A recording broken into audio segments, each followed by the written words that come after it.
Welcome to my YouTube channel. তো আমরা মামি শুরু করছি আজকের একটা নতুন ব্লগ। তো চলো আজকের ব্লগে আমার সাথে তোমরাও একটু ঘুরে আসো পাগলের মেলায় বা পাগলা বাড়ি বা কেশব পাগলের মেলা, যে যাই বলুক না কেন আমার কাছে তো সেটা খুবই ভালো, মন ভালো করার একটা জায়গা। তো সকালবেলা সাজুগুজু করে রেডি হয়ে গেছি, যেহেতু না খেয়ে যেতে হবে সেই জন্য সকাল সকাল 8:30টার সময় কিন্তু বার হয়ে যাচ্ছে, আর আমাদের এখান থেকে যেতে প্রায় 1 ঘন্টা খানেক লাগবে। তো সেজন্য সকাল সকাল আমি, আমার মেয়ে, আমার ননদ, আমার শ্বশুর শাশুড়ি সবাই রেডি হয়ে গেছে। আর দেখো যার মানত দেওয়া হবে সেও কিন্তু সেজেগুজে রেডি হয়ে গেছে। মা গো মা, তারপরে চলো সে একটু হাই বলে দিল তোমাদের, আর তোমরা ওকে একটু আশীর্বাদ করো।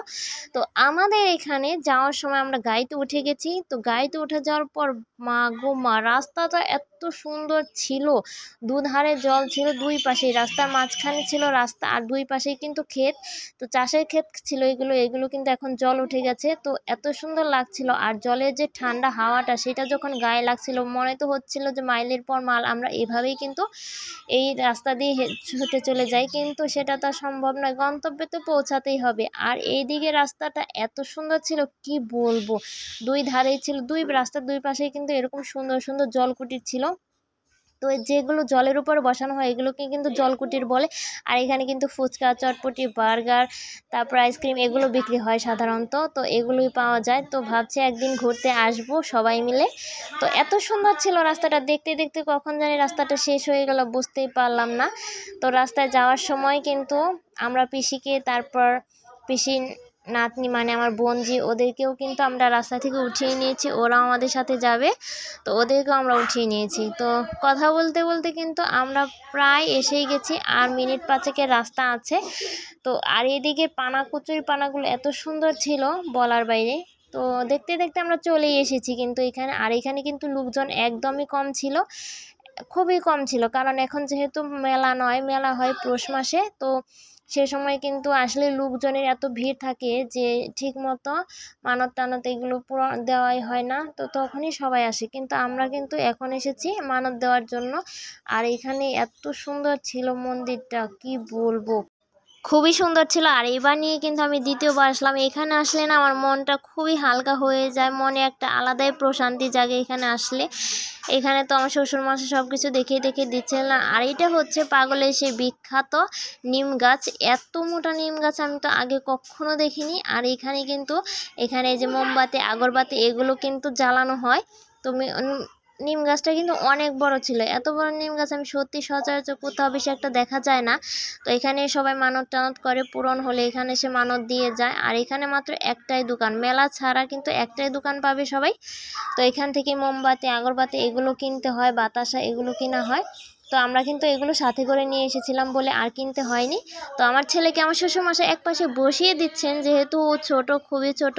তো ও কিন্তু ভয়ই পাচ্ছিল প্রথমে, তারপর আমরা কিন্তু দুজনে ধরে ওকে একটু বসিয়ে দিলাম যাতে ও পড়ে না যায় আর ভয়টাও যেন না পায়।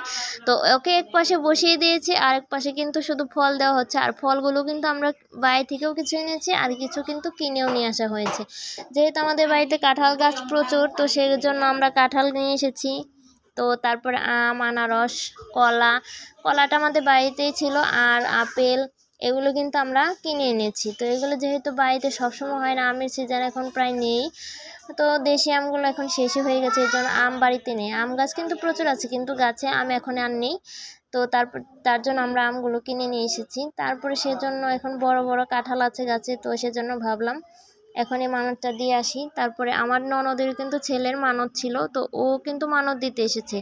তো ওরও ছেলের ওজন মানত ছিল। তো আমার ছেলের ওজন হয়ে গেছে, পাল্লাটার উপরে উঠে গেছে, আর ওই পাল্লাটা কিন্তু নিচের দিকে নেমে গেছে। তো আমার ভাগ্নিরও কিন্তু ওজন মানত ছিল, ওরও কিন্তু ওজন দেওয়া শেষ।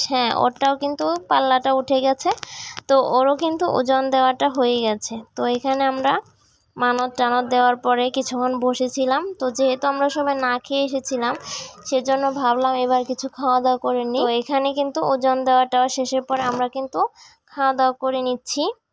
তো এখানেই কিন্তু অনেকটা সময় আমরা ছিলাম, প্রায় 2-2.5 ঘন্টার মতো। তো এখানে কিন্তু খাওয়া দাওয়ার পরে আমরা কিছুটা ঘুরে ফিরে দেখছিলাম চারদিকটা। তারপরে এখান থেকে কিন্তু আজকে আমি চলে যাবো বাপের বাড়ি। তো হুররে, আজকে আমি বাপের বাড়ি যাব। তো সেই জন্য আমার ভাই কিন্তু আমাকে নিতেও চলে এসেছে। আর এদিকে আমার মেয়ে দেখো একদম বড্ড ক্লান্ত হয়ে গেছে সকালবেলা, যেহেতু ও না খেয়ে চলে এসেছিলো। তো এখানে আমাদের গাড়িটা দাঁড়িয়ে আছে।